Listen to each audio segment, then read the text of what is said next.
एउटा कुलमान घिसिङले यत्रो चाहिँ 18 घण्टाको लोड सेडिङ हटाउन सक्छ हैन। बसन्त नेम्बाङले यस्तो चाहिँ अस्तव्यस्त सडकको चाहिँ सुधार गर्न सक्छ हैन। महावीर पुनले यत्रो भनौँ न दुर्गम स्थानमा चाहिँ इन्टरनेट पुर्याउन सक्छ। के सन्दुक रुइट जस्तोले चाहिँ एउटा विश्व चाहिँ प्रख्यात चाहिँ एउटा के अरे आँखाको शल्यक्रिया गरेर चाहिँ विश्वलाई चकित बनाएको छ भनेपछि कमसेकम शासकको चाहिँ उस फेरौँ त्यसपटक हैन। जनजातिले प्रधानमन्त्री बनाऊ हैन। कमसेकम चाहिँ एउटा देशले एउटा चाहिँ एउटा नयाँ अनुभूति गर्न सक्छ कि। माधव र प्रचण्ड त जनताले हेरिसक्यो, झलनाथ खनाल पनि हेरिसक्यो, अब वामदेव गौतम पनि गृहमन्त्री र उप प्रधानमन्त्री भएर उहाँको पनि कार्यशैली हामीले हेरिसकेका छौँ र जनताले त्यस्तो चाहिँ अपेक्षा पनि उहाँले गर्न सक्नुहुन्न। यद्यपि केपी ओलीको चाहिँ तुलनामा उहाँहरू धेरै राम्रो हुनुहुन्छ। केपी ओली जस्तो शुद्र पनि बोल्नुहुन्न, केपी ओली जस्तो अधिनायकवाद पनि लाद्नुहुन्न हैन। केपी ओली जस्तो चाहिँ के अरे गुण्डागर्दी माथि पनि विश्वास राख्नुहुन्न। उहाँ केपी ओलीभन्दा धेरै बौद्धिक स्तर पनि निकै राम्रो छ। अब जनता समाजवादी पार्टीको नेतृत्व कसले लिन्छ? बाबुराम भट्टराई, उपेन्द्र यादव अथवा राजपाका कोही नेता? मलाई जहाँसम्म लाग्छ जनता समाजवादी पार्टीमा मोटामोटी वरियताको क्रमहरू टुङ्गो लागेको हामीले बुझेका छौँ हैन। पहिलो वरियतामा महन्त ठाकुरजी रहने, दोस्रो वरियतामा हाम्रो डाक्टर बाबुराम भट्टराई रहने। हिजो राणा फालेर चाहिँ पञ्चायत आयो, त्यही पहाडे ब्राह्मण मात्रै त्यो राज्य सत्ता प्रधानमन्त्री हुने।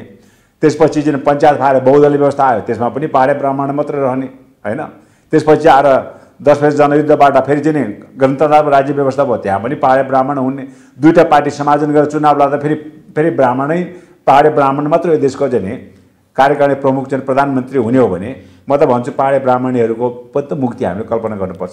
यत्रो चाहिँ 120वटा जाति भएको ठाउँमा 100 जना मन्त्रीमा 86 जने पहाडे ब्राह्मण बनाउँछ भने म जातिवादी ऊ जातिवादी, सेनापति पहाडे ब्राह्मण बनाउने, न्यायाधीश पहाडे ब्राह्मण बनाउने, आइजिपी पहाडे ब्राह्मण बनाउने, अनि आयोग नियोगको प्रमुख सबै पहाडे ब्राह्मण बनाउने, अनि भएन है यहाँ त अरू जाति पनि छ भन्दाखेरि म जातिवादी हुने।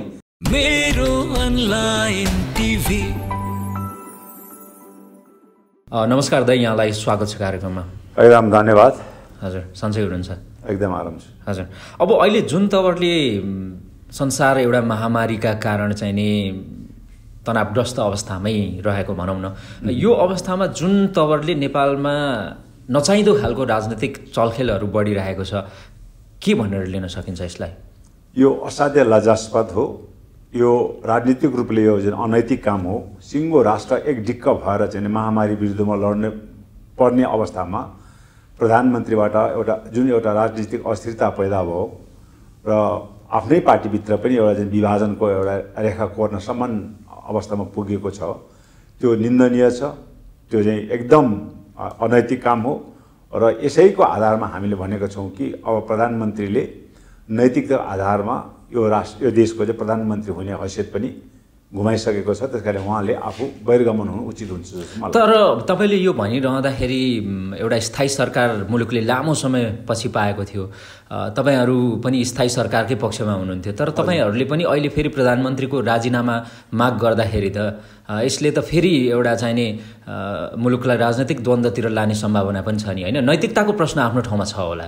ठिक छ, अब केपी ओली जस्तो प्रधानमन्त्री आम नेपाली जनताले दिएको जनादेशलाई आफ्नो जने निहित स्वार्थमा, भ्रष्टाचारको प्रतिरक्षामा होइन, भ्रष्टाचार जने फैलाउनमा होइन, अब बलात्कारको आरोपितहरूको चाहिँ प्रतिरक्षामा चाहिँ प्रयोग गर्छ भने त राजनीतिक स्थिरताको अथवा स्थायी सरकारको जने एउटा भनौँ न मनसुबा हुँदै पनि उहाँहरूलाई चाहिँ नै हटाउनु पर्ने चाहिँ एउटा राजनीतिक अवस्था सिर्जना भएको छ। अब मलाई जहाँसम्म लाग्छ निर्विकल्प हो यो माग तपाईहरुको, निर्विकल्प हो एकदम।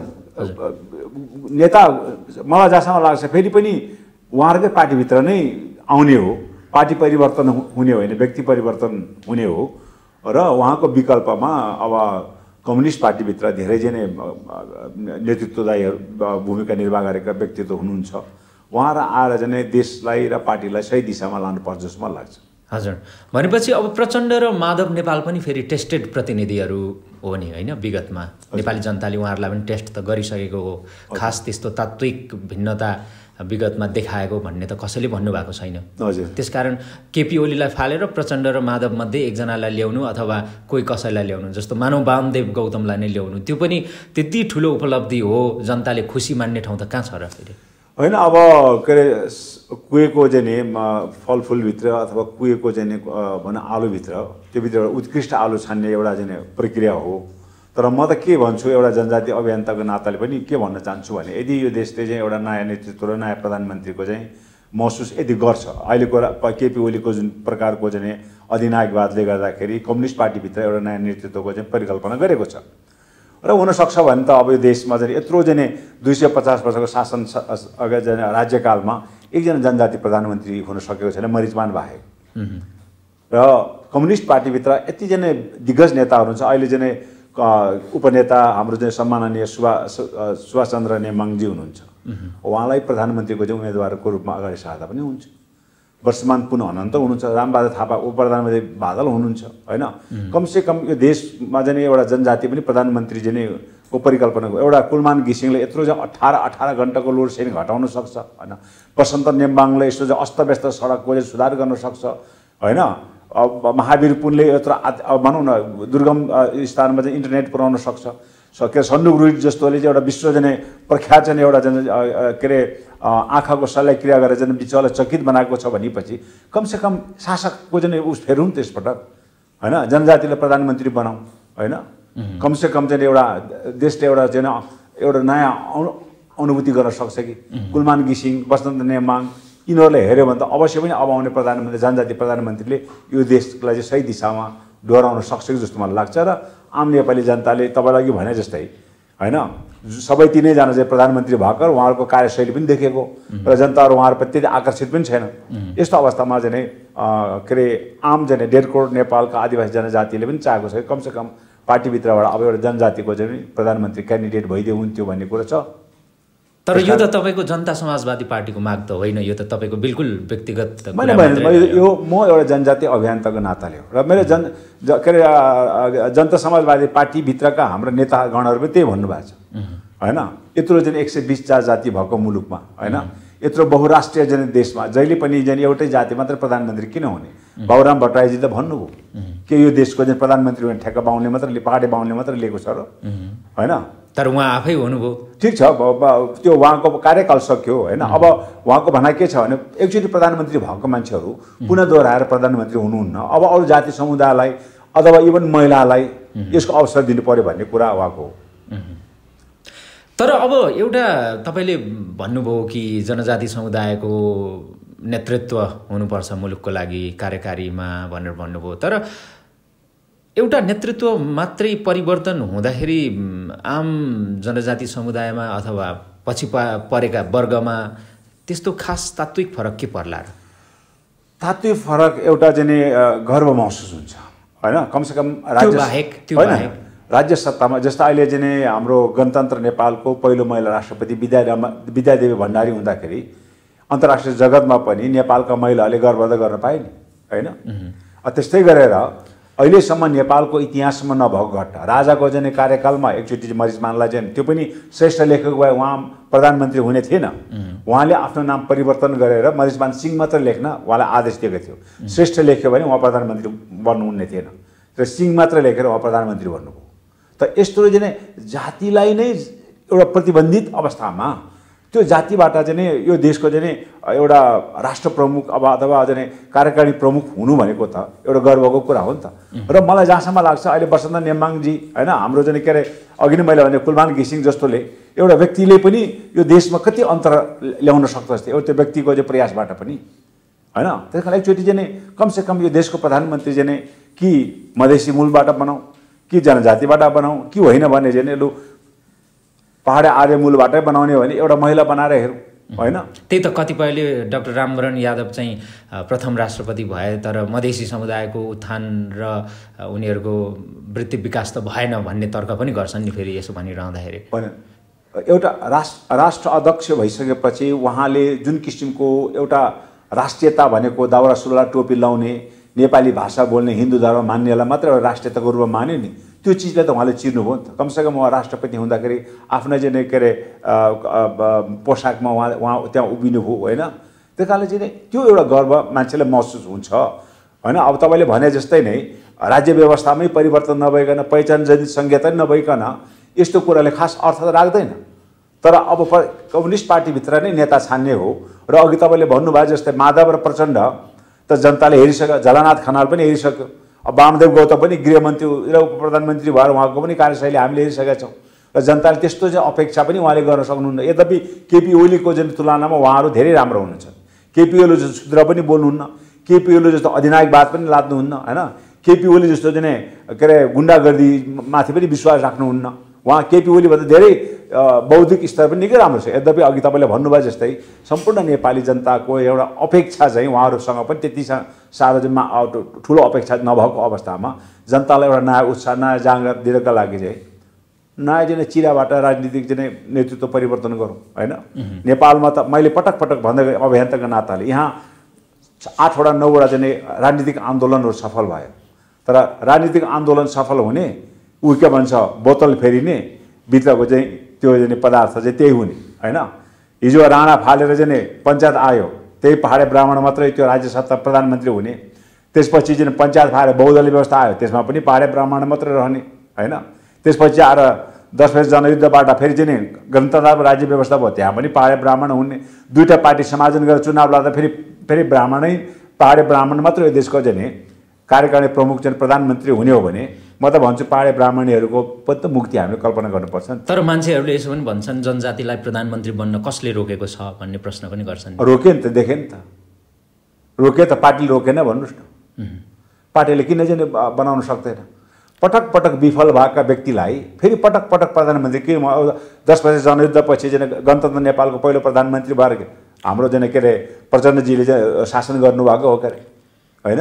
त्यसपछि आएर चाहिँ माधव र झलनाथ पनि गर्नुभएको हो के अरे। वामदेव त मैले भने उहाँ त मन्त्री र के अरे गृहमन्त्री भएर धेरै पटक काम गर्नुभएको। त्यही कारण उहाँले त्यस्तो अद्भुत चमत्कारी चाहिँ कुरा केही पनि गर्न नसकेको अवस्थामा कम्युनिस्ट पार्टीको प्रति उत्पीडित जाति समुदायको आकर्षण बढाउने हो भने यति बेला एउटा ठुलो सुनौलो अवसर छ कि उहाँले ल हामी ठुलो छाती सङ्कीर्ण विचारबाट हामी उभो लागौँ। कमसेकम यो चाहिँ बहुजातीय चाहिँ एउटा बहुराष्ट्रिय देशमा सबै जातिको चाहिँ समान अधिकार छ। ल अब चाहिँ हामी के अरे यसपटक चाहिँ होइन वामदेव हारेको मान्छेलाई राष्ट्रिय सभाको बनाएर संविधान संशोधन गराएर यो देशको प्रधानमन्त्री बनाउने परिकल्पना गर्न सक्छ भने, होइन, संसदीय दलको नेतामा उपनेता चाहिँ सभामुख चाहिँ सुभाष नेम्बाङलाई बनाउँदा भइहाल्यो नि त, हुन्न र? सुभाष नेम्बाङ प्रति तपाईँको कुनै त्यसो भनेपछि ऊ छैन? सुभाष नेम्बाङ नकारात्मक होइन। सुभाष नेम्बाङ प्रति मेरो एउटै मात्रै पूर्वाग्रह के हो भन्दाखेरि उहाँ एउटा जनजातीय अभियन्ता पनि हुँदै पनि पार्टीको अधीनस्थ भएर पहिचान विरोधी संविधान जारी गर्नुहुन्न भन्ने कुरा उहाँलाई थाहा थियो। यद्यपि पार्टीको चाहिँ अधीन पार्टीको निर्देशनमा उहाँले त्यो प्रतिगामी संविधान जारी गर्न उद्धत हुनु। सायद प्रथम संविधान सभाको बैठक उहाँले बोलाएको भए 2/3 भन्दा बढी 416 जना माननीयहरूले के अरे हस्ताक्षर गरेको त्यो कागजलाई संविधानको चाहिँ मस्यौदा मानिदिएको भए आज पहिचान जनित संहिता या संस्थागत भइसकेको हुन्थ्यो। लिम्बुवान, किराँत, खम्बुवान, मगराज, शेर्पालुङ, ताम्सालिङ, होइन, नेवार, थरुवाट सबै आइसक्थ्यो। तर उहाँकै त्यो के अरे जुन पार्टीको निर्देशनमा संविधान सभाको बैठक अन्तिम क्षणसम्म नै उहाँले बोलाउन चाहनु भएन, जसले गर्दा संविधान सभा विघटन भयो र हाम्रो पक्षमा रहेको त्यो ऐतिहासिक प्रथम संविधान सभा चाहिँ हाम्रो पक्षमा हुँदा पनि त्यो चाहिँ ध्वस्त बनाउनेमा उहाँको त्यही त तपाईँकै भाषामा अब पहिचान विरोधी सुभाष नेम्बाङलाई चाहिँ अब अहिले चाहिँ फेरि तपाईँले प्रधानमन्त्रीको लागि प्रस्ताव गर्दाखेरि त त्यो एजेन्डालाई लिएर अगाडि बढेका मानिसहरूले त चित्त दुखाउलान्, गुनासो गर्लान्, होइन। अब मैले भने नि हिजो जातीय मुक्तिको सवालमा जुन आवाज उठाएर हिँड्ने, होइन, प्रचण्ड धर्मनिरपेक्ष गणतन्त्र तिमीहरूलाई मगरा तमान दिन्छु, तिम्रो जातीय मुक्ति हुन्छ, राज्यमा तिमीहरूको प्रतित्व हुन्छ भन्ने प्रचण्डले पनि त केही गर्न सकेन भने सुभाष नेम्बाङले त्यति साह्रो त गरेको त थिएन। एउटा अभियन्ताको नाताले कुराहरू उठाइराखेको थियो। त्यसकारणले अब हाम्रो उखान छ नि, नहुनु मामा र माइजू भन्दा कानु मामा र माइजू निको भने जस्तै अब जहिले पनि त्यही पहाडे ब्राह्मणहरू मात्र यो देशका चाहिँ प्रधानमन्त्री हुने, होइन। दल फुट्दा पनि त्यही हुने, दल जोड्दा पनि त्यही हुने, एकले अर्कालाई अविश्वास प्रस्ताव हुँदा पनि त्यहीले हुने। किन अहिले यहाँ तपाईँले दुःखका साथ भन्नुपर्छ काठमाडौँ उपत्यकामा हाम्रा जनजाति सभासदहरूलाई प्रयोग गरेर केपीले पनि प्रचण्डले पनि माधवलाई उनीहरूलाई प्रयोग गरेर आफ्नो प्रतिरक्षाका लागि चाहिँ अगाडि उभिएर राखेको छ। उनीहरूले कहिले पनि आफू मालिक हुन कहिले पनि कल्पना गरेन कि ऊ जहिले पनि शासित हुने। अलिकति शासक त हुनु पर्यो नि, शासकको मानसिकता हुनु पर्यो। जहिले पनि दास मानसिकता भएर शासित मानसिकता भएर त यो देशमा चाहिँ कसरी चाहिँ हाम्रो चाहिँ मुक्तिको परिकल्पना गर्न सक्छ। त्यस कारण चाहिँ मलाई के लाग्छ भने यो एकदम राइट टाइम। कम्युनिस्ट पार्टीभित्र अहिले अब आउने भावी प्रधानमन्त्रीको उम्मेदवारहरू विगत प्रधानमन्त्री भएर मन्त्री भएर कुनै अद्भुत चमत्कार नदेखाइसकेको अवस्थामा र जनजातिको छोराछोरीहरूले अथवा जनजातिहरूको चाहिँ उसहरूले एउटा अद्भुत चमत्कार देखाएको जनताको जो एउटा विश्वास चाहिँ आर्जन गर्न सक्छ। जस्तै विजय लामा भन्नुहोस् होइन, एउटा हाम्रो चाहिँ के अरे क्याप्टेन हुनुहुन्छ विजय लामा, त्यस्तो अद्भुत चाहिँ एउटा चाहिँ भनौँ न श्रेय पाइराखेको अवस्थामा यो देशको कार्यकारिणी प्रमुख अथवा प्रधानमन्त्री चाहिँ एकपटक जनजाति बनाउँ होइन, एकपटक जनजाति बनाएर उसले साँच्चै नै यो देशमा चाहिँ आमूल परिवर्तन गर्न सक्यो। किनभने पटक पटक हामीले भन्ने गरेका छौँ होइन, नागथेप्चेले चलाएको कोरिया, नागथेप्चेले चलाएको सिङ्गापुर, जापान, चीन होइन, हेर्नुहोस् न थाइल्यान्ड हेर्नुहोस्, यी सबै चाहिँ नागथेप्चेले चलाएको न हुन्। तर यति भनिरहँदाखेरि तपाईँलाई चाहिँ अत्यन्तै जातिवादी सङ्कीर्ण सोच साम्प्रदायिक भन्छन् मान्छेले। ए बाबा, यत्रो चाहिँ 120वटा जाति भएको ठाउँमा 100जना मन्त्रीमा 86 जना पहाडे ब्राह्मण बनाउँछ भने म जातिवादी ऊ जातिवादी, सेनापति पहाडे ब्राह्मण बनाउने, न्यायाधीश पहाडे ब्राह्मण बनाउने, आइजिपी पहाडे ब्राह्मण बनाउने, अनि आयोग नियोगको प्रमुख सबै पहाडे ब्राह्मण बनाउने, अनि भएन है यहाँ त अरू जाति पनि छ भन्दाखेरि म जातिवादी हुँ नि। त्यस कारण सोच्ने देख्ने चस्मामा दोहोरो मापदण्ड हुनु भएन। जातिवादी को भइराखेको छ, एउटा चाहिँ सिङ्गो चाहिँ के अरे गाविसका चाहिँ जाति समुदायहरू मगरवाका गाउँमा चाहिँ गाविस सचिव चाहिँ बाहुन बनाएर पठाइदिने, एउटा सिङ्गो जिल्ला शेर्पा भएको जिल्लामा सिडिओ चाहिँ ऊ बनाएर पठाइदिने। युके र हङकङमा त्यहाँ बस्ने अधिकतम हाम्रो नेपाली मूलका मान्छे भनेको जनजातिहरू, उनीहरूले कमसेकम त्यो ठाउँमा चाहिँ जनजाति चाहिँ के अरे राजदूत पठाइदियो भनेको चाहिँ 20 वर्ष भइसक्यो। अहिलेसम्म चाहिँ त्यहाँ जनजाति राजदूत पठाउनु सक्छ, जहिले पनि चाहिँ आर्य मूलका मान्छे पठाइदिइरहेको छ। भनेपछि त नस्लवादी चिन्तन त हामीसँग भन्दा त उनीहरूसँग छ नि। अनि आरोप चाहिँ हामीलाई लाउने, धान खाने चाहिँ मुसो चोट पर्नु चाहिँ भ्यागुतो भने जस्तै सिङ्गो नस्लवादको आधारमा चाहिँ राज्य सत्तामा चाहिँ हालिमुहाली गर्ने उनीहरू, अनि हामी चाहिँ भएन है यस्तो भएन सबैले समान अधिकार पाउनुपर्छ भने अनि हामीले जातिवादीको आरोप लगाएर चाहिँ उनीहरू पानीमाथि ओबान हुन पाइन्छ। ठिक छ, अब जस्तो केपी ओलीसँग तपाईँले कति लामो सङ्गत गर्नुभयो? केपी ओलीसँग विशेष गरी चाहिँ अब म एमालेको उपसचिव हुँदाखेरि केपी ओलीसँग भनौँ न अब नेताको नाता उहाँको प्रशिक्षणहरू उहाँहरूको भाषणहरू सुन्ने काम मैले गरेको छु। तर विशेष निकटतम चाहिँ मेरो वामदेव गौतमसँग नै थियो। वामदेव गौतमसँग चाहिँ म निकै निकट नै भएर मैले काम गरेको छु। त्यही त, अब केपी ओलीको जुन एउटा जनजातिलाई हेर्ने दृष्टिकोण अथवा जुन उत्पीडित वर्ग क्षेत्र जातिलाई हेर्ने दृष्टिकोणलाई लिएर तपाईँले एक खालको विद्रोह गर्नुभयो भनौँ न पार्टीबाट होइन। तर त्योभन्दा अगाडि त तपाईँ पनि कन्भिन्स हुनुहुन्थ्यो लामो समय। केपी ओली भन्दा पनि सिङ्गो पार्टी नै मैले परित्याग गरेको। मलाई लाग्दै थियो कि यो मार्क्सवाद लेनिनवाद होइन त्यसलाई पनि अब नेपालको परिप्रेक्ष्यमा जनताको बहुदलीय जनवाद अनि साम्यवादको परिकल्पना गर्ने पार्टीभित्र हाम्रो चाहिँ मुक्ति सम्भव छ भन्ने मलाई लागेको थियो।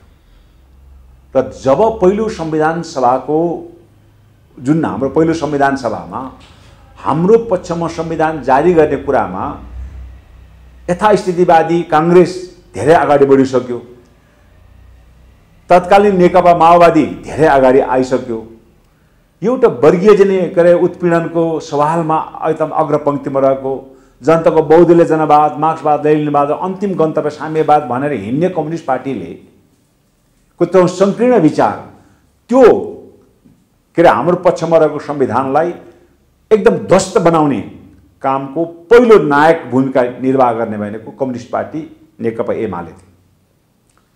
त्यति बेला मधेसका नेताहरू जो काङ्ग्रेसमा थिए जो एमालेमा थिए उनीहरूले अवध अलङ्कार बुझे। त्यसपछि उसले के बुझ्यो भन्दाखेरि यिनीहरूले बुझ्दा त उनीहरूले अन्तरिम संविधानमै बुझिसकेको थिए। अन्तरिम संविधान जारी गर्दा पनि पार्टी फरक भए पनि दुईटै पार्टी एमाले र काङ्ग्रेसको चाहिँ सोच एउटै प्रकारको थियो।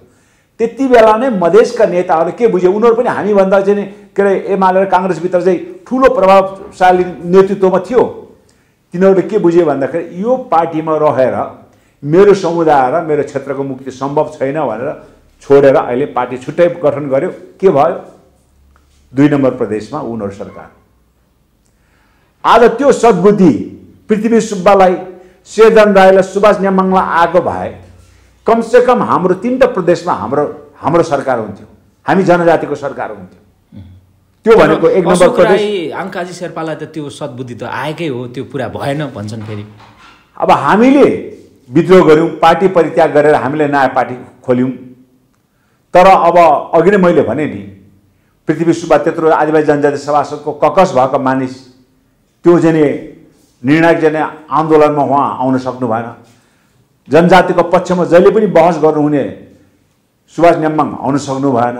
ILO 169 के अरे पारित गर्नेको अहम भूमिका निर्वाह गरेको हाम्रो जने विजय सुब्बा आउन सक्नु भएन।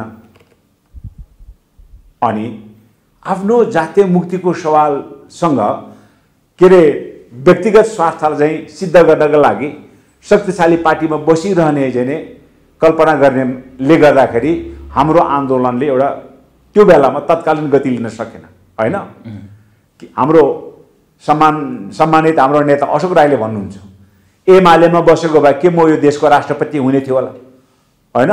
एमालेमा बसे म सम्भवतः यो देशको चाहिँ प्रधानमन्त्री पनि हुन्थ्यो होला। एमालेमा बसे म जित्थेँ, तर एमालेमा बसे म जिते पनि मेरो जाति समुदाय हार्थ्यो, उत्पीडित जाति समुदायको चाहिँ विजय हुन थियो। अहिले मैले एमाले छोडे, एक हदसम्म म हारौँला, तर मलाई विश्वास छ मेरो चाहिँ एमाले परित्याग र नयाँ जन यो पार्टीले एक दिन चाहिँ यहाँको चाहिँ उत्पीडित जाति समुदायको चाहिँ विजय अवश्य गराउनेछ। त्यसकारणले राजनीतिक स्वार्थभन्दा माथि उठेर, हैन, आफ्नो राजनीतिक अवसरभन्दा माथि उठेर यदि सबैले पार्टीभित्र चाहिँ विद्रोह गर्न सक्नु पर्यो। अब अहिले सुभाष नेमाङ यिनीहरू चाहिँ एक मुख भएर चाहिँ लड्न किन सक्दैन भने बढी करा भने यो पहाडे ब्राह्मणहरूले भोलि चाहिँ हैन केन्द्रीय नेता हुने ठाउँमा चाहिँ बिर्को लगाइदिएला कि, मन्त्री हुने अवसरबाट हटाइदिएला कि, राजदूत हुने अवसरबाट हटाइदिएला भने सबै चाहिँ तपाईँको चाहिँ त्यो के भन्ने अब मुखमा चाहिँ टेप लाएर बसिरहेको छ। अनि कन्डो पछाडि चाहिँ सल्लाह गर्छन्, उही त्यो के अरे बिरालोको चाहिँ घाँटीमा घन्टी चाहिँ बान्ने मुसाको जो सल्लाह गर्छन्। अनि जब बिरालो अगाडि आउँछन् सबै भागेर भाग हुन्छ। त्यो प्रत्येक पार्टीभित्र, त्यो काङ्ग्रेस पार्टीभित्रको जनजाति होस्, साथै चाहिँ नेपाल कम्युनिस्ट पार्टीभित्रको जनजातिहरूको चाहिँ अहिलेको हालत यस्तै छ। त्यस कारणले जेसुकै होस् उहाँहरू बोल्न सक्नुहुन्न, उसका नेताको अगाडि चाहिँ दिल खोलेर चाहिँ एकदम विद्रोहको आवाज निकाल्न सक्नुहुन्न। त्यस कारण उहाँहरूको पक्षमा मैले एउटा जनजाति अभियन्ताको नाताले मैले चाहिँ कमसेकम अहिले यो प्रधानमन्त्री परिवर्तनको चाहिँ सङ्घारमा त्यो उचाइमा पुगिरहँदाखेरि कमसेकम हामीले चाहिँ जनजाति प्रधानमन्त्री पाऊँ भने किन नभन्ने, त्यो अभियन्ताको नाताले मैले त्यो धर्म मैले निभाएको छु। आज प्रधानमन्त्रीले जुन तवरले अध्यादेश ल्याउनु भयो त्यसको भित्री कारण के देख्नुभयो तपाईँले? तपाईँहरूको पार्टी फुटाउनु नै थियो भित्री कारण? अब सर्प खुट्टा सर्पले देख्छ भने जस्तै त्यो अध्यादेश ल्याउँदाखेरि पहिलो सबभन्दा एकदम को तर्सेको थियो भन्नुहोस् त? हामी त तर्सेको थिएन। सबभन्दा बढी आक्रामक र तर्सिँदा कहाँ भयो भने तरङ्ग त कहाँ पैदा भयो भने कम्युनिस्ट पार्टीभित्र तत्काल आज अध्यादेश जारी गरे, भोलिपल्ट चाहिँ आकस्मिक चाहिँ सचिवालय बैठक बस्यो, क्याबिनेट बैठक बस्यो। र अहिले आएर हामीले के बुझ्यौँ भन्दाखेरि केपी ओलीको आन्तरिक जुन द्वन्द्व, जति बेला वामदेवलाई राष्ट्रिय सभा बनाउने या नबनाउनेमा उनीहरूको मत विभाजन भयो नि, त्यति बेला नै केपी ओलीले के थाहा पाइसकेको रहेछ, अब अन्तत गत हो म चाहिँ अब यहाँबाट यिनीहरूले धकेलेर निकाल्छ भन्ने कुरो बुझ्यो। र केपी ओली त ठुलो चाहिँ के अरे हिसाब किताब लाउने नेतामा पर्छ, उसले हिसाब किताब गरेर आफ्नो पक्षमा बहुमत पुग्दैन। प्रचण्ड र वामदेव र चाहिँ माधव नेपालको हाराहारीको बहुमत चाहिँ आर्जन गर्ने तरिका के भन्दाखेरि अब उसको समर्थकलाई तान्न सक्ने कुरा पनि भएन। ससाना पार्टीहरूलाई विभाजन गर्ने, ती माननीयले यतालाई आफ्नो बहुमत कायम गरेर आफ्नो प्रधानमन्त्रीको कुर्सी सुरक्षित राख्ने, यो कुरा केपीको आन्तरिक भित्री चाहिँ भनौँ न मनमा रहेको रणनीति भयो। तर आकस्मिक बैठकमा चाहिँ के भन्यो भन्दाखेरि मैले यो चाहिँ हाम्रो पार्टीको लागि ल्याएको होइन, शासना पार्टी फुटाउन ल्याएको होइन। तैपनि उनीहरू मुखले भने पनि प्रचण्ड र माधव त विश्वस्त भएन, होइन? विश्वस्त नहुनुको कारण केपीको विरोध त्यहाँ चलिरह्यो। अब हाम्रो पार्टी त विभाजित भएन, अनि यो कुरा त सटिनुपर्ने हो नि त। यो हाम्रो पार्टी विभाजन नभएर केपीले कोही मान्यता नसकेपछि त यो त कुरा त साम्य हुनुपर्ने हो नि। तैपनि यो वृत्तमा त अहिले एउटा चर्चाको विषय बन्यो, जसको कारण अहिले प्रधानमन्त्रीको बहिर्गमनसम्मको कुरा उठेको छ। त्यो भनेको मतलब यो अध्यादेश हेर्दाखेरि हामीलाई विभाजन गर्न ल्याए पनि अन्ततगत केपीले आफ्नो प्रधानमन्त्रीको कुर्सीलाई जोगाइराख्ने एउटा षड्यन्त्रको रूपमा हामीले विश्लेषण गर्नुपर्छ। तपाईहरू पनि फेरि मिलेर मजाले अगाडि बढ्न सक्नुहुन्न भन्ने आकलनहरू गरिएको छ र केही हदसम्म विगतले पनि त्यो देखाउँछ। अब यो पार्टी यो के अरे राजापा र जुन समाजवादी पार्टीको एकीकरण मधेसमा रहेका सम्पूर्ण जनताको जनादेश हो। कमसेकम मधेसमा चाहिँ सङ्घीयतालाई कार्यान्वयन गर्नका लागि मधेसमा चाहिँ एउटा बहुमतको सरकार र त्यसकै आधारमा चाहिँ भोलि राष्ट्रमा पनि एउटा वैकल्पिक शक्तिको निर्माणको लागि यो दुईवटा पार्टीको चाहिँ एकीकरण अपरिहार्य छ भन्ने कुरा चाहिँ आम नेपाली जनताको जनादेश हो। अहिले दुईवटा पार्टी एकीकरण भएर मधेसमा मात्र हर्षोल्लास होइन, अहिले मलाई चाहिँ हिमाल पहाड तराईबाट पनि ल है तपाईँले चाहिँ अब चाहिँ एउटा वैकल्पिक पार्टी बन्ने सम्भावना बढेको छ, तपाईँ अगाडि बढ्नुहोस् र हामी पनि तपाईँहरूको पार्टीमा गोलबन्द हुन्छौँ भन्ने आश्वस्त पार्ने धेरै मेरो शुभेच्छुक साथीहरूले फोन गरेका छन्। अब जहाँसम्म फुट्छ या फुट्दैन भन्ने कुरा हो। फुट्नु भनेको चाहिँ आत्मघाती कुरा हो होइन। पार्टीभित्र अन्तर्विरोधहरू हुन सक्ला, पार्टीभित्र चाहिँ के अरे असन्तुष्ट रहन सक्ला र पार्टीभित्र त्यस्तो चाहिँ निकायहरू छन्, केन्द्रीय चाहिँ बैठकहरू छन्, त्यसका चाहिँ कार्य सम्पादन बैठकहरू छन्, पार्टीमा विभिन्न सङ्गठन विभाग छ, अनुशासन समितिहरू छन्। ती कुराहरूमा आफ्ना चाहिँ असन्तुष्टिहरू त्यहाँ राखेर त्यहीँबाट चाहिँ समाधानको चाहिँ उपाय खोजिनुपर्छ। तर प्रत्येक असन्तुष्टिको विकल्प चाहिँ पार्टी विभाजन चाहिँ हुनुहुन्न भन्ने चाहिँ मूल मन्त्र चाहिँ हामी सबैले सिक्नुपर्छ। विभाजनको अन्तिम तयारी भइसकेको थियो र ती विभाजन गर्ने पात्रहरू अझै पनि विभाजनका लागि तयारी नै हुनुहुन्छ भन्ने पनि सुनियो नि त धेरै। होइन, उहाँहरूलाई विभाजनमा उहाँको असन्तुष्टि थियो, त्यसमा म कुनै त्यहाँ कुनै अल्मलिन असन्तुष्टि प्रत्येक पार्टीमा छ। काङ्ग्रेसभित्र त गुट उपगुट छन्, राप्रपाभित्र छन् असन्तुष्टि, अहिले कम्युनिस्ट पार्टीभित्र त असन्तुष्टिको विकल्प चाहिँ के होइन भनेको पार्टी विभाजन है। विभाजन हुने गरीकै असन्तुष्टि चाहिँ थिएन अथवा पार्टी फुटाइहाल्नुपर्ने स्थिति त्यस्तो अवस्थामा थिएन। मलाई लाग्छ हाम्रो चाहिँ के अरे रेणु यादवजी हाम्रो उपाध्यक्ष हुनुहुन्छ, उहाँको चाहिँ पहिले सरकार गठन हुँदाखेरि महिला के अरे मन्त्री नभएकोमा उहाँको असन्तुष्ट थियो। पछि चाहिँ उहाँको चाहिँ जिल्लाको निर्वाचनसँग सम्बन्धित अलिक असन्तुष्ट थियो होइन। त्यसबाहेक चाहिँ अब सुरेन्द्र यादव हिजो मात्रै चाहिँ शहरी विकास के अरे के भन्छ स्वास्थ्य राज्यमन्त्री हुनुभएको, के अरे हाम्रो चाहिँ मोहम्मद इस्ताक राई चाहिँ हाम्रो उहाँ शहरी विकास मन्त्री हुनुभएको होइन। अब हाम्रो चाहिँ अरू कल्लु देवी चाहिँ विश्वकर्मा, उहाँ हाम्रो चाहिँ दलित को चाहिँ उपमहासचिव हुनुहुन्छ, हाम्रो चाहिँ दानबहादुर विकको श्रीमती होइन। उहाँलाई समानुपातिकबाट कमसेकम दलितको चाहिँ महिलाको प्रतिरोध भयो, हामीले उहाँलाई माननीय बनायौँ होइन। ती असन्तुष्ट पात्रहरूसँग अहिले पार्टीले छलफल गरेछ। हजुर, असन्तुष्ट पात्रहरूसँग पार्टीले छलफल गरेछ। रेणु यादवजीसँग त त्यही दिन नै हाम्रा चाहिँ अध्यक्ष र हाम्रो सम्पूर्ण नेताहरू बाबुराम भट्टराई, उपेन्द्र, अशोक, राजेन्द्रजीले कुरा गरिसक्नु भएको छ।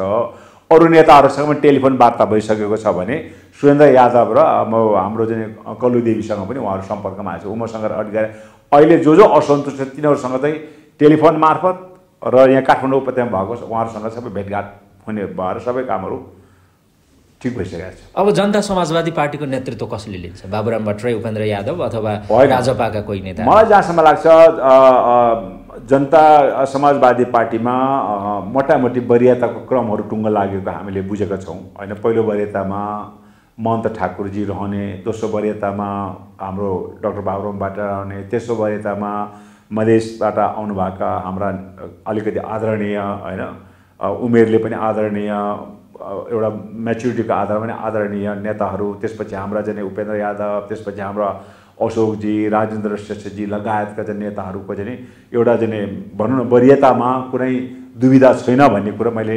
नेतागणहरूकै उसबाट सुनिसकेको छु।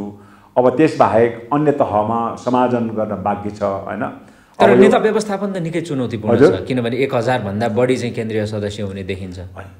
हाम्रो पार्टीले अहिले एउटा चाहिँ के अरे समायोजनको एउटा मोडालिटी के लिएको छ भन्दाखेरि सबै नेताहरूलाई, सबै अनुभवले खरिएको नेता हुनुहुन्छ, नेपालको राजनीतिक वृत्तमा एउटा चर्चित नेता हुनुहुन्छ। त्यस कारणले सम्पूर्ण नेताहरूलाई एउटा सामूहिक नेतृत्वको सिद्धान्तको आधारमा उहाँहरूलाई एउटा कार्यकारी जिम्मेवारी दिने, अध्यक्ष नभएमा उपाध्यक्षले काम गर्ने, उपाध्यक्ष नभएमा उसले काम गर्ने होइन कि प्रत्येक नेतालाई विधानमै नै उहाँहरूलाई एउटा कार्यकारी अधिकार दिइदिने र सबैले स्वतन्त्र ढङ्गले पार्टी सङ्गठन निर्माणमा विधानले प्रदत्त त्यो कार्यकारी अधिकारको प्रयोग गर्न सकोस् र सामूहिक नेतृत्वमा यो पार्टी चल्नुपर्छ भन्ने सिद्धान्तमा हामी जानुपर्छ भन्ने एउटा मोडालिटीमा हामी सहमत भएका छौँ। चक्रीय प्रणालीको कुरा मोटामोटी चाहिँ अहिलेको नेताहरू पनि त्यसलाई चाहिँ भनौँ न अहिले नै स्वीकृत गरेर पक्षमा छैन र चाहिँ बहुजने पदीय प्रणाली चाहिँ 6-7वटा अध्यक्ष बनाउने कुरा पनि हाम्रो पार्टी त्यति सैद्धान्तिक रूपमा त्यति सहमत छैन। त्यस कारणले एउटै अध्यक्ष हुन्छन्, अन्य नेताहरूले पनि जिम्मेवारी पाउँछन्, तर कस्तो खालको सेरेमोनियल जिम्मेवारी होइन कि पुरा कार्यकारिणी जिम्मेवारी पाउँछन् र सामूहिक नेतृत्वको आधारमा पार्टीलाई गति प्रदान गर्ने, पार्टीलाई एउटा वैकल्पिक राष्ट्र शक्तिको निर्माणको सन्दर्भमा सबै नेताहरूको चाहिँ योगदानलाई चाहिँ भनौँ न कार्यान्वयन गर्न सक्ने चाहिँ खालको विधान हाम्रो बन्छ। हुन्छ, यहाँलाई निकै अमूल्य समयको लागि धन्यवाद छ र अन्तिममा जाँदा जाँदै आम नेपाली जनताको लागि के आग्रह गर्न चाहनुहुन्छ, केही छ तपाईँको अपिल? एकदम म जाँदा जाँदै अहिलेको वर्तमान राजनीतिक सन्दर्भमा केही विश्लेषण तपाईँहरूको बिचमा राख्न मौका दिनुभयो र निश्चित रूपमा यो महामारीले जुन प्रकारको क्षति हाम्रो देशमा पुर्याउँछ भन्ने हामीले कल्पना गरेको थियौँ त्योभन्दा धेरै कम क्षति चाहिँ पुर्याएको छ।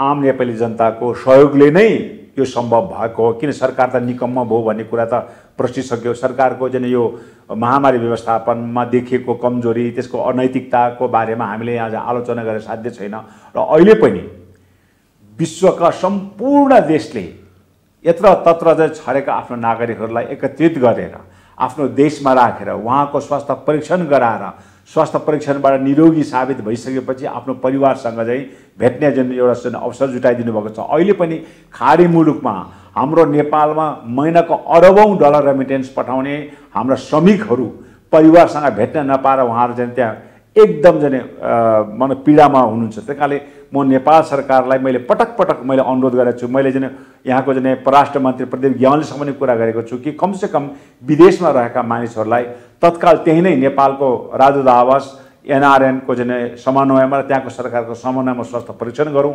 सङ्क्रमण नभएका मानिसहरूलाई नेपालमा भित्राउँ र यहाँ पनि उहाँलाई तुरुन्त होइन 21-22 दिन चाहिँ क्वारेन्टाइनमा राखेर उहाँको पुरा परीक्षण गरेर स्वाब परीक्षण गरेर एकदम निरोगी साबित भएपछि मात्र उहाँको परिवारमा जान दिउँ। किन भन्दाखेरि बिचारा बाउ उता छोरा नानी यता आफ्नो चाहिँ कोही श्रीमती चाहिँ के गर्भवती छन्, कोही चाहिँ बाउ आमा एकदम बिमारी छन्। त्यस कारण यस्तो चाहिँ पीडादायी चाहिँ अवस्थामा उहाँहरूलाई तत्काल नेपाल भित्राउने काम गरौँ होइन। र जो सङ्क्रमित छन् उनीहरूलाई नेपाल नल्याउँदा पनि भयो, उहाँलाई वहीँकै क्वारेन्टाइनमा राखेर पछि चाहिँ पूर्ण स्वास्थ्य उपचार भएपछि जो सङ्क्रमणमा छैनन् भन्छन् तिनीहरूलाई पनि यहाँ जसरी चीनबाट ल्याएको विद्यार्थीलाई हामीले चाहिँ वहाँ के भन्छ भक्तपुरमा राख्यौँ, त्यस्तै चाहिँ अब यहाँ धेरै क्याम्पसहरू खाली छन्, धेरै हस्पिटलहरू खाली छन्। ती चाहिँ भवनहरूमा चाहिँ क्वारेन्टाइन बनाएर उहाँलाई त्यहाँ राखेर चाहिँ ठिक छ 40,000 होला 40 लाख होला 15 लाख होला त्यो अट्ने चाहिँ व्यवस्था हामीसँग छ। र अन्ततगत अब उहाँहरूलाई चाहिँ त्यो देशले चाहिँ रोजगारी पनि प्रदान गर्दैन, कमसेकम उहाँहरूलाई चाहिँ यहाँ ल्याएर चाहिँ अब उहाँको बाँकी चाहिँ रोजगारी चाहिँ कसरी व्यवस्था गर्न सकिन्छ भन्ने बारेमा पनि उहाँसँग परामर्श गरेर अब कृषि उत्पादनमा लाने हो कि होइन, या त चाहिँ पर्यटन विकासमा चाहिँ एउटा आन्तरिक पर्यटन विकासको रूपमा चाहिँ उहाँलाई प्रयोग गर्ने हो कि कसरी चाहिँ उहाँहरूको चाहिँ त्यो भनौँ न अब विदेशले त अब त यो लकडाउनको कारण चाहिँ सबले हटाउने भइसक्यो हाम्रो नेपालका। अब करिबन हामी चाहिँ 40-50 लाख चाहिँ नेपाली युवालाई चाहिँ नेपालमा खपत गर्नको लागि हामी चाहिँ तयारी हुनुपर्छ र कमसेकम उहाँहरूलाई अहिले यहाँ नेपालमा ल्याएको खण्डमा त्यो चाहिँ मानसिक रूपले पनि हामी त्यसको बारेमा एउटा तयारी उहाँहरूसँग छलफल गरेर तयारी अगाडि बढाउन सक्छौँ भन्न म चाहन्छु। र फेरि पनि जो चाहिँ बिमारी हुनुहुन्छ, जो सङ्क्रमित हुनुहुन्छ उहाँको शीघ्र स्वास्थ्य लाभको कामना गर्छौँ। जसले चाहिँ आफ्नो चाहिँ प्रिय चाहिँ मित्रहरू नाता गुमाउनु भएको छ उहाँको चाहिँ दिवंगत आत्माको चिर शान्तिको कामना गर्न चाहन्छु। र यो रोगले हाम्रो नेपालबाट छिट्टै हामी चाहिँ मुक्त हुन सकौँ होइन, यो रोगबाट हामी मुक्त हुन सकौँ र फेरि पनि सामान्य जीवनमा हामी चाँडै फर्कन सकौँ, यही नै अब कामना गर्दै तपाईँबाट बिदा हुन चाहन्छु। धन्यवाद। जय मातृभूमि।